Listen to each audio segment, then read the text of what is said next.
Welcome to another episode of What I Learned from Bobby Hemmett. This is Jamie Foxx. Let's see what we can learn from Jamie Foxx.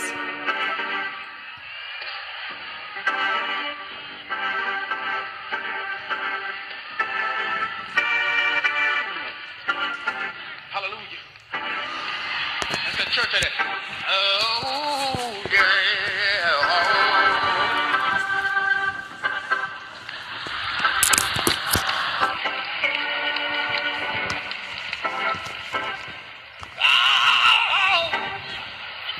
You ever hear that dude with that voice? Oh, glory. Sound like he broke two ribs.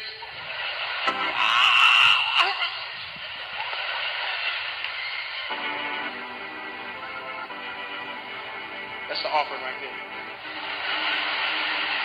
Am I right? They always play.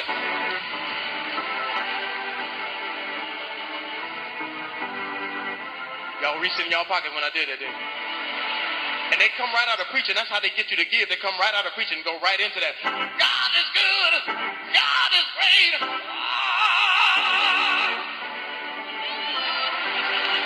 Reach in your pocket to give me all your money, please.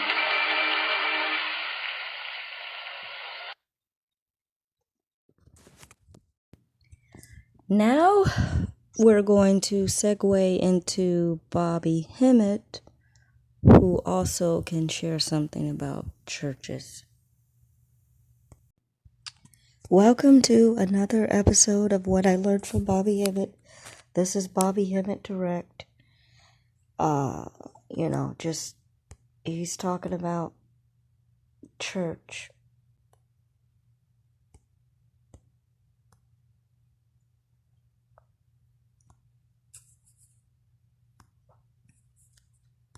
You see what I'm saying? He's got new names for it. Chaos physics. You see what I'm saying? He's got new names for it. He practiced it, and so he's still around here talking about being doctors and lawyers and all that bullshit. Use an expression, I'm sorry. You see. You know, being doctors and lawyers and all this kind of stuff, and that's called old science. He's not even on that. That's why, like I was telling the brother, we met a brother, a little white girl and white boy in the 9th grade. Knew all kinds of stuff. You see what I'm saying?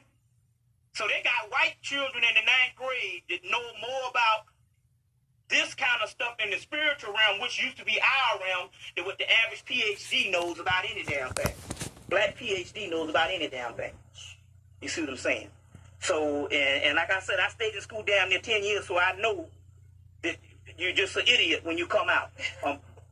You see what I'm saying? That's all. Validated food. You see? Validated food. And the dumbest thing on the planet, believe it or not, is the black preacher. Hate to say it, we gotta tell it like it is. We don't want to hurt nobody's feelings, but that's the way it is. And it's not their fault. It's just they were trained by the Freedmen's Bureau. The Freedmen's Bureau started up after in Reconstruction to open up the black colleges and the black church. Now it's interesting because my brother was down in Beaufort, South Carolina. You know, that's where the African village is in the whole 9 yards. And they looked and they saw this mysterious building across the street. And they said, "Oh my God, what is that?" It was just mysterious looking building. And they said, well, after the slaves got out of slavery, they what they did was they had different ones, Igbo, Hausa, Yoruba. You see some Vodun and all of that. So they would come in like a homeroom. You know how you go to homeroom in the class, and then after homeroom you go to your different individual classes. Well, they would come in like homeroom, and they'd have an opening ceremony and all of this, and then they would break. And one person that had their particular traditional religion would go to one side of the church. The Hausa would go to the other side of the church. The Yoruba would go to the other side of the church, and they would have their own traditional religion ceremony or whatever they did. And then they would break at the end and come to the benediction and leave. Cracker came in, saw this, said, "Oh no, this ain't gonna happen." Built him a Baptist church across the street, and that's the way it has been ever since, about 100 years ago. And those people lost that particular knowledge. So the problem here is the church. Don't let nobody fool you. That is the church. You wasting your time going up in the doggone church. As a matter of fact, it's the form of a vampire stage. When we get into real spirituality, you're going to find out that the churches is actuality. They use that energy. You got to understand energy fields and frequencies. And the white boy uses that energy to revive himself each week like a battery. And he uses that particular energy. So when you go up in there and praying, and don't know what you're praying to, and you just taking this energy and just throwing it out in thin air, he uses that particular energy to survive. So we keep his system alive. That's why there's one on each corner. And I don't give a damn where you go. There's one on each corner in Atlanta alone.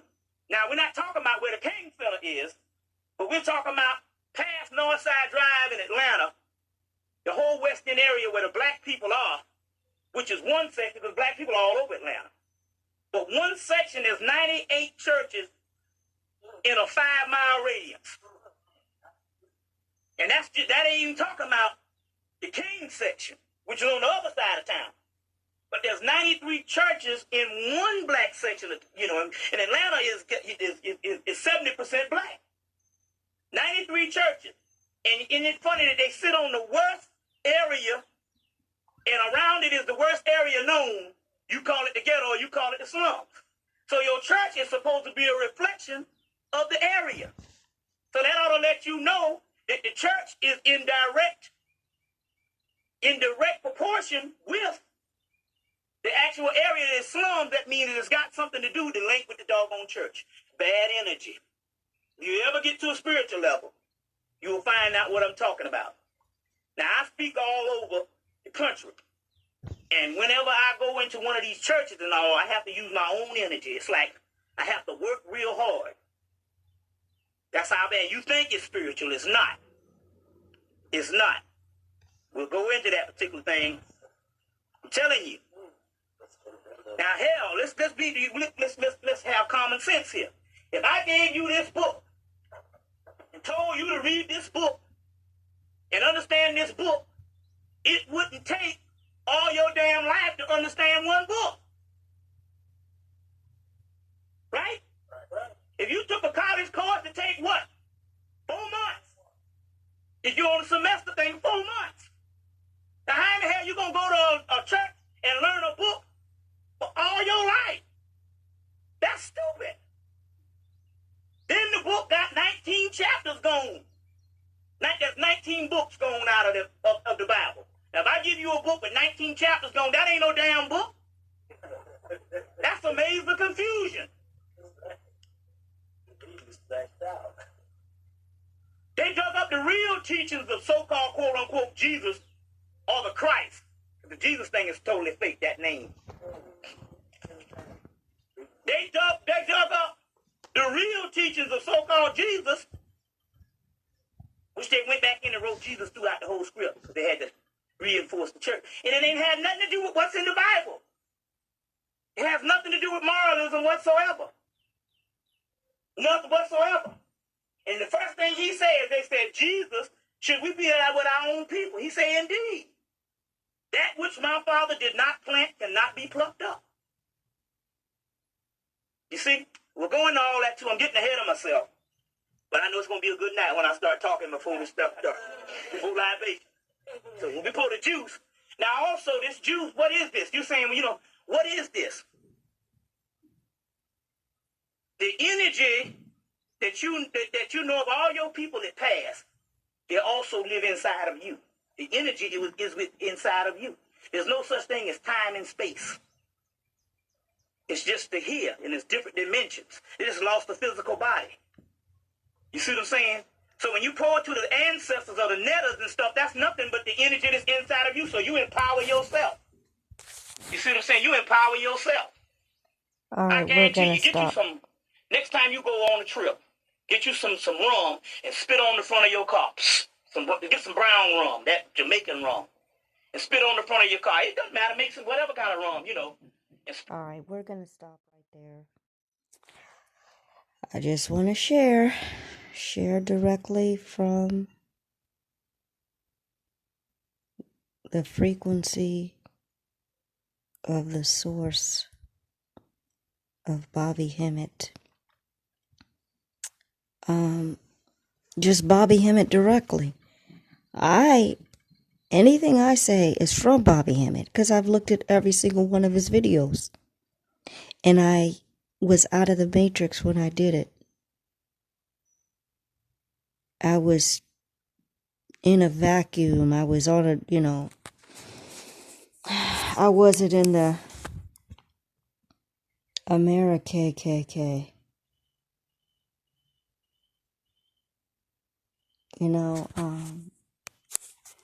So anyway, I had time to wake up.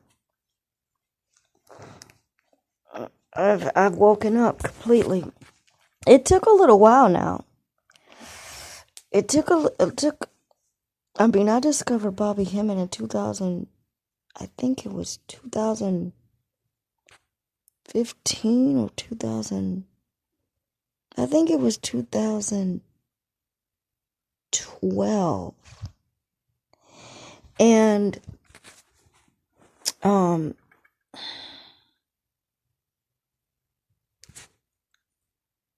2000, I don't remember, but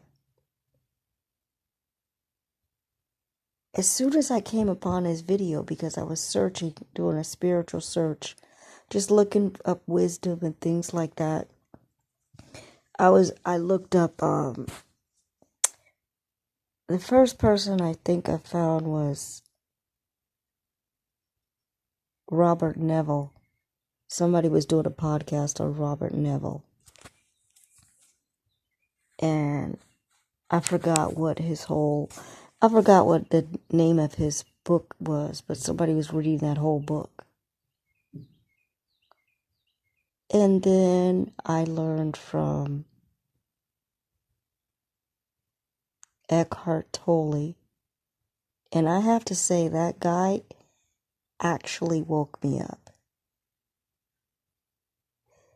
He actually, just in one instant, I was able to shift. Like, change happens in an instant. I was able to shift into my spiritual self in one instant, just by what he described. Like, your everyday life, actually, you are on autopilot. You are an automaton. You're a robot. And then when you wake up to yourself, and you realize it's like a click, it's like turning on a light, and you start to observe your inner self. Like, you start to be an observer of yourself, and you start to hear that voice inside of you. And you realize that voice controls the outer person. Like, you can question yourself, and you don't have to react to others. That is actually a lesson in life. The biggest lesson in life to learn is not to react to others.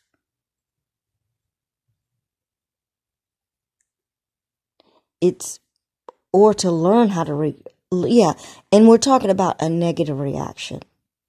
Like, when you wake up, when you get on a certain spiritual level, you can be the observer of yourself and the observer of another person, but you remain neutral. You try not to make things personal. That is what I learned from Eckhart Tolle. You just observe, and you avoid personal context. So if there's a situation, you look at the situation, not the person, and you don't blame the person. You say, okay, this is the situation. What is the solution? Or what happened before? What happened after? What is it that we both want? Now, unconscious people get very pissed off when you do that, because they are living from this thing called the pain body, which is also the ego. And that ego is a low vibrational entity.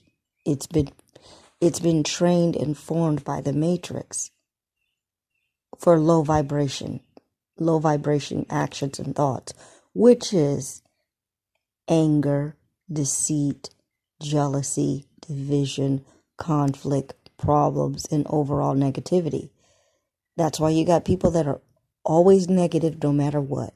They will never believe in your hopes, dreams, aspirations, inspirations, love, positivity. If you're in a good mood, if you're showing that you're in a good mood, they don't like you. So that ends another episode of What I Learned from Bobby Hemmett. I'm going to cut myself off there. I know that I've shared something of value.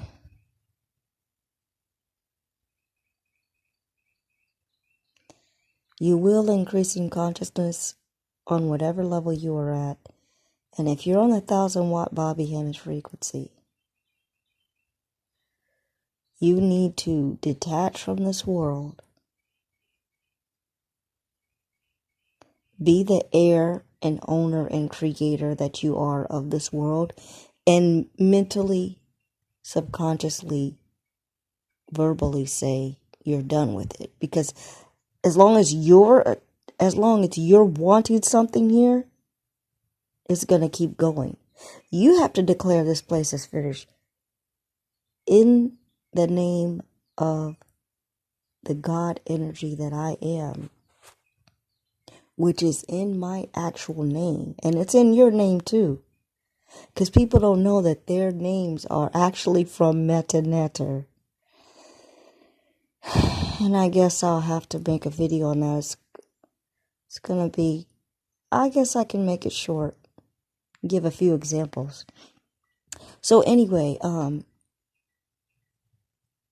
in the name of the God that I am, I declare this world finished, and I declare destruction and curses upon any beast that comes against me. All thanks to Bobby Hemmett, the end.